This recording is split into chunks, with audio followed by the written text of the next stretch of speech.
Et alors après, Dieu prend ce petit bout d'homme, il le prit, il le mit. Oh, est-ce que ça vient tout de suite, cette histoire-là? Je ne suis pas sûr, hein? On va regarder. Il y a un petit truc avant. On aimerait bien que ce soit tout de suite, mais il y a un petit truc avant. On va regarder. Où est-ce qu'il le met? Vous vous rappelez Brigitte Bardot?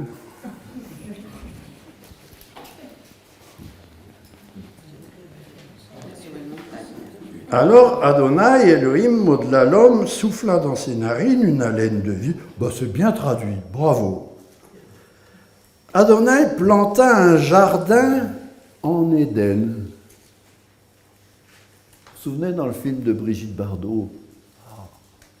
Une clairière dans la forêt, superbe. Et puis alors, elle habitait bien la clairière. Planta un jardin en Éden à l'Orient et il y mit l'homme qu'il avait modelé.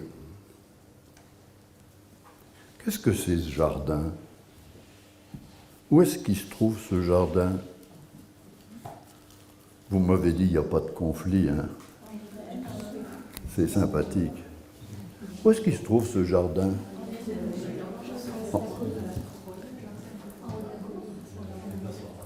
Eh, bravo, il y en a qui connaissent un peu la littérature de l'époque. Qu'est-ce qui suit immédiatement Jérémie, avant de partir en exil à Babylone? Ézéchiel. Et allez voir Ézéchiel 28. Il est où cet Éden?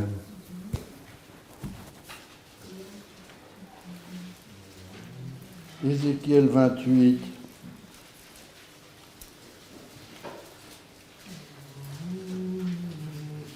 La parole d'Adonai me fut adressée en ces termes. Fils d'homme, prononce une complainte contre le roi de Tyr. Tyr et Sidon, c'est où? La Phénicie. Ainsi parle le Seigneur Adonai. Tu étais un modèle de perfection, plein de sagesse, merveilleux de beauté. Tu étais en Éden, au jardin de Dieu. Flûte, nous voilà retombés avec les Baals. Notre auteur n'a pas oublié les combats primordiaux. Ah, 28, 12 et 13. Notre auteur n'a pas oublié les combats primordiaux. Et de fait, nos semi-nomades, ils viennent du désert et ils s'installent où? Dans la terre de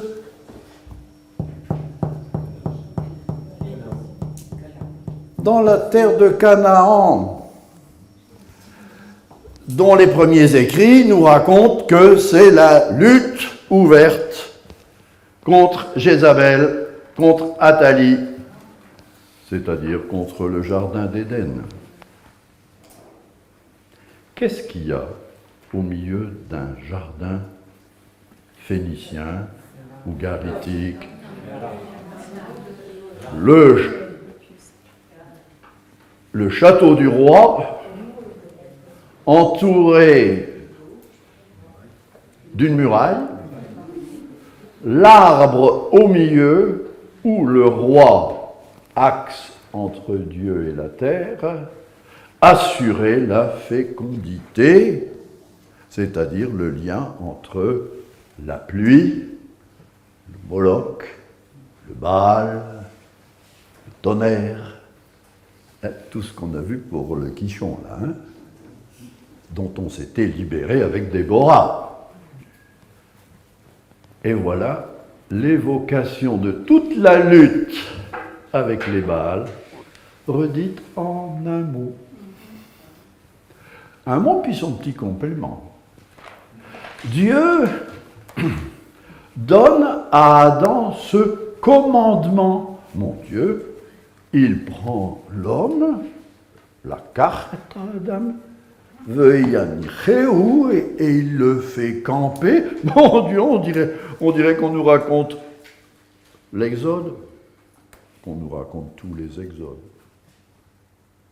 Il le fait camper et il lui donne un commandement. On n'a pas l'impression que ça sonne un peu Josias, cette affaire-là. Alonso Schöckel, il y a 50 ans, l'avait déjà découvert. C'était un Espagnol, très grand exégète.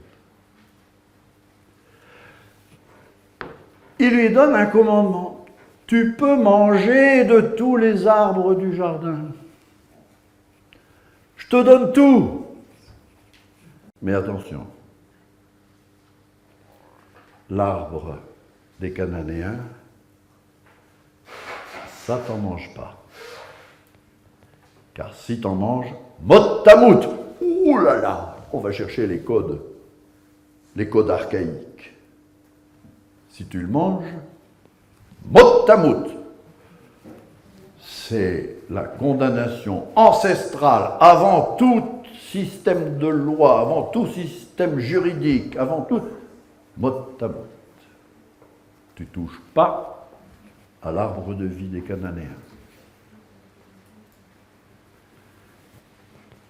Et par quoi il est remplacé, cet arbre de vie des Cananéens? Il est remplacé par l'arbre de la connaissance. Quelle est la connaissance de Deutéronome 31? Quelle est la connaissance qui te dit si tu fais ça, tu auras la vie, si tu fais ça, tu auras la mort? Quelle est. Quoi? C'est la Torah!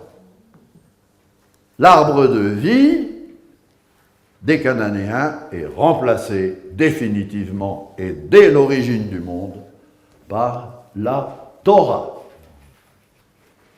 Bravo! Ça, au moins, c'est de la confession de foi. Confession de foi qu'on met à l'origine. À l'origine du peuple de l'Alliance. Vous voyez?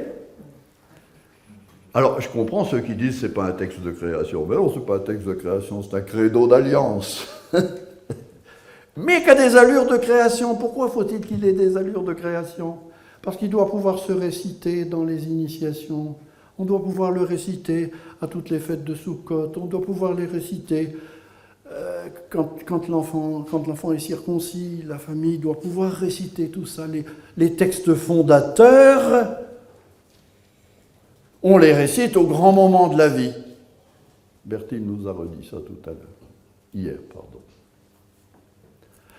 Voilà. Bien. Alors on va continuer.